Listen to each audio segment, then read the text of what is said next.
नमस्कार, मैं आप सभी के साथ राजीव झा और आप देख रहे हैं सन एक्सप्रेस। बंगाल में पहले चरण के मतदान से अब तक 40 गुना बढ़े कोरोना संक्रमण के मामले। 8 चरणों में चुनाव कराने और प्रचार में कोरोना प्रोटोकॉल का पालन न करने की बहुत बड़ी कीमत बंगाल के लोगों को अब चुकानी पड़ रही है। बंगाल में कोरोना महामारी भयानक रूप लेती हुई दिखाई पड़ रही है। इसकी वजह से लोगों की जान को खतरा बढ़ गया है। ये चुनाव आयोग पर कई सारे विपक्षी दल आरोप लगा रहे हैं कि इस तरह की घटनाओं के पीछे जो है चुनाव आयोग ही जिम्मेदार है। पश्चिम बंगाल में 27 मार्च को पहले चरण के लिए मतदान हुआ था। तब से लेकर अब तक कोरोना के मरीजों की संख्या में 40 गुना इजाफा हुआ है।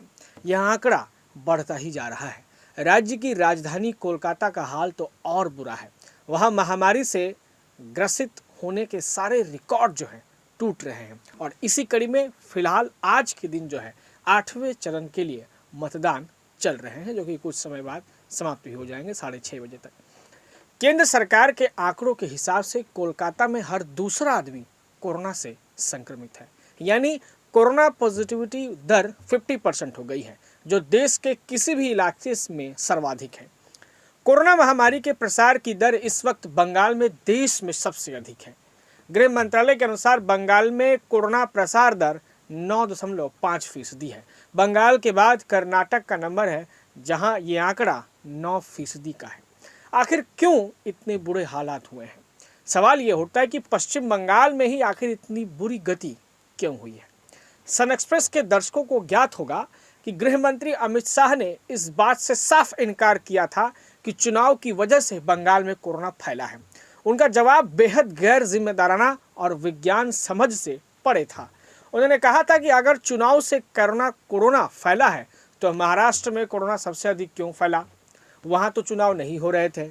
अब शायद उन्हें अपने कहे पर शायद पछतावा हो रहा होगा। बंगाल में सभी दलों के नेताओं ने चुनाव जीतने को प्राथमिकता दी थी और चुनाव आयोग द्वारा निर्धारित नियमों की धज्जियां उड़ाई गई। जिन लोगों ने कोरोना प्रोटोकॉल की बात की, उनका खुलेआम मजाक उड़ाया गया। स्वयं प्रधानमंत्री नरेंद्र मोदी की रैलियों में क्या हुआ, हम आपको बताएंगे। प्रधानमंत्री नरेंद्र मोदी हो या फिर गृह मंत्री अमित शाह या फिर तृणमूल सुप्रीमो ममता बनर्जी या दूसरे बड़े नेता, किसी ने अपनी रैलियों में सोशल डिस्टेंसिंग का पालन नहीं करवाया। सन एक्सप्रेस के दर्शकों को ये भली भांति ज्ञात होगा कि जब जब किसी भी राज्य के मुख्यमंत्री, चाहे वो योगी आदित्यनाथ हो या फिर कई और हैवी वेट नेता जब आते थे, तो हम जब उसका सीधा प्रसारण अपने दर्शकों के लिए करते थे तो उस समय कितनी भीड़ होती थी, ये हमारे सन एक्सप्रेस के दर्शक भली भांति से देखे होंगे। पूरा जोर भीड़ इकट्ठा करने पर था। बड़े बड़े रोड शो किए गए, जहां बिना मास्क के नेता और कार्यकर्ता एक दूसरे से चिपक कर चलते देखे गए। कोरोना के संदर्भ में प्रधानमंत्री नरेंद्र मोदी खुद कहते रहे कि 2 गज दूरी, मास्क है जरूरी। ये 2 कोट हमेशा वो कहते हैं। यह नारा सिर्फ नारा ही रहा। खुद प्रधानमंत्री की रैली में एक भी बार इसका पालन करते हुए नहीं देखा गया। रैली रद्द करने वालों का मजाक भी उड़ाया गया। बंगाल में इस तरह की वाकया भी हुई हैं। राहुल गांधी ने जब चुनावी रैलियों को रद्द करने की बात की तो भाजपा के नेताओं ने उनका जमकर मजाक उड़ाया। उन्होंने कहा कि राहुल की रैलियों में तो लोग ही नहीं आते हैं, लेकिन बीजेपी के नेताओं को अपनी बेवकूफ़ी पर शर्म आनी चाहिए। इस दौरान चुनाव आयोग की भूमिका भी बेहद शर्मनाक रही।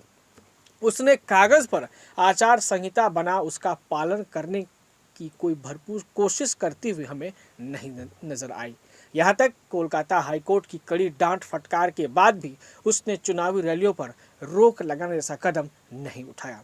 चेन्नई हाईकोर्ट ने तो यहाँ तक कहा कि कोरोना फैलने के लिए अकेले चुनाव आयोग जिम्मेदार है और आयोग के अधिकारियों के खिलाफ हत्या का मुकदमा दर्ज होना चाहिए। लेकिन अफसोस कि अब चुनाव आयोग की खामियाजा पूरे बंगाल को भुगतना पड़ेगा और हजारों लोगों को अपनी जान गंवानी पड़ेगी। जी हाँ, स्थिति ही कुछ इस प्रकार की है।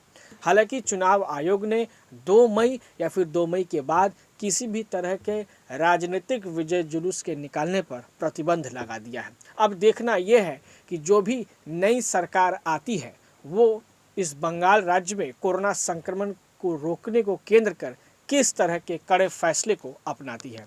हम दोनों मिलकर देखेंगे। इसी तरह की तमाम एक्सक्लूसिव खबरों की जानकारी के लिए आप लगातार बने रहिए सन एक्सप्रेस के साथ। धन्यवाद।